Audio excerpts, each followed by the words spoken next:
Thanks, Goose. With a reputation of fine storytelling to uphold, Telltale Games are back with the second season of The Walking Dead, an episodic graphic adventure. 2 episodes have been released so far, so we scrambled around for whatever we could find to defend ourselves against the walkers once more. My husband is still out there! Get the gun!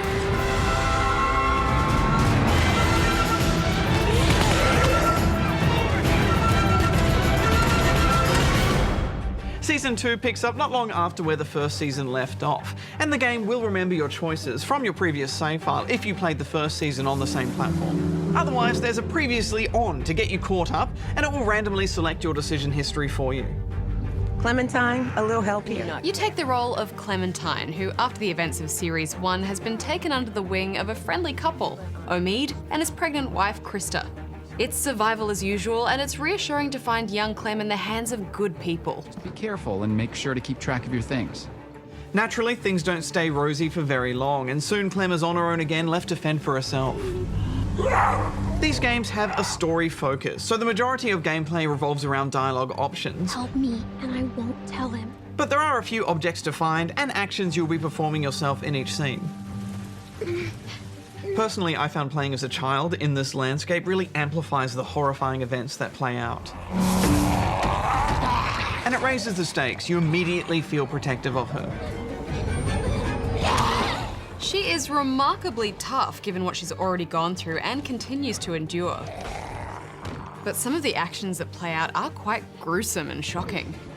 I don't know, do you think an 11-year-old is capable of stuff like that? I mean, she had some action hero moments that I found a little unbelievable. It's adult stuff, that's for sure. I think what they're trying to do is push those boundaries by putting this character in those situations.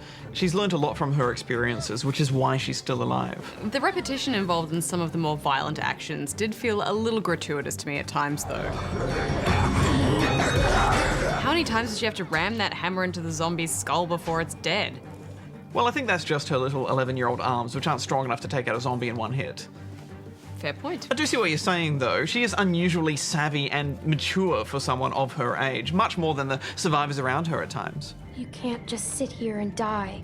Why not? What does it matter? You still have Luke and everyone else. They're family.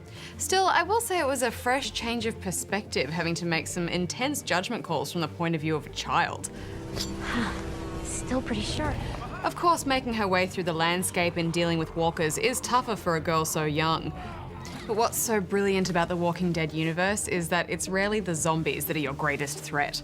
Yes, and this is where that element of branching story and play decision really shines. And I was really impressed with all the scenarios that Telltale threw at us in this new season. Clem will encounter numerous groups of survivors, and it's interesting how they've played with the dynamic of these relationships around her. We make decisions as a group, and you're wearing out your welcome. Yeah, I know what you mean. I often found that some characters saw her as less of a threat because of her age, but others were immediately suspicious of her because they figured, well, how did she survive for this long? She's also quite small, so she creeps around a fair bit, and naturally, she overhears things. Just need to have this baby. Yeah, that's a pretty tacky plot driver, though. People only ever talk out loud, revealing juicy secrets about themselves in cheesy soap operas. I do agree that the storytelling on the whole, though, is brilliant. There is an incredible sense of tension that maintains throughout both episodes. It seems as though Clem's role is to try and keep everyone at a simmer. Clementine should stay here. She's what? Well, at least that's how I played her anyway. I made alliances where I could, and I tried to help defuse situations so that everyone would get along. Leaving us again. I know where the river is. And every choice you make is crucial, because no matter what you choose, they'll remember that. He wasn't gonna do anything. I know what I saw. It's high-stakes, choose-your-own-adventure gaming, and some of the choices you make will effectively see if people live or die. Well, I think that Telltale have really looked at the kind of decision-making elements from the first game that were successful and exciting and really ramped them up for Season 2, particularly in the narrative structure. It builds really nicely from a slower start in Episode 1 to some serious tension in Episode 2 that left me desperately hanging out for the next installment. And that's an achievement. Yeah, I agree, and I love that we're still getting to know these characters too. Everyone has secrets, backstories, and mysteries to them. And it's only through Clem's keen diplomacy and inquisitive nature that you'll start to figure each of them out. So should we score this, Hex? Well, I think we can score these first 2 episodes with our usual caveat that our scores may change once we've played through the entire season. Personally, I'm hooked so far.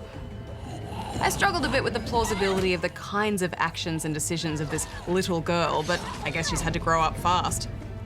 And in the end, I think it was justified in the way it changed the experience for me as a player and just watching other characters react to her self-assuredness. So I'm giving it 8.5.